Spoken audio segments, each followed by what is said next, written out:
मैं चुपचाप लिखूंगी क्योंकि आप सबको पढ़ना है।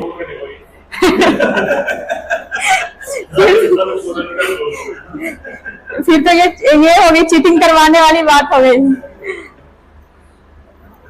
चीटिंग करवाने वाली बात हो गई है ना। अब मैं बोल ही नहीं सकती, बस आप सब देखिए कि लिखा कैसे जा रहा है और मन ही मन में पढ़िए।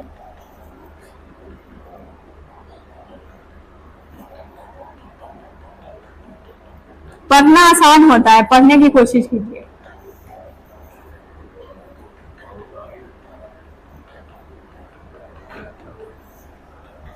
और जो भी इसमें शब्द है वो नया नहीं है।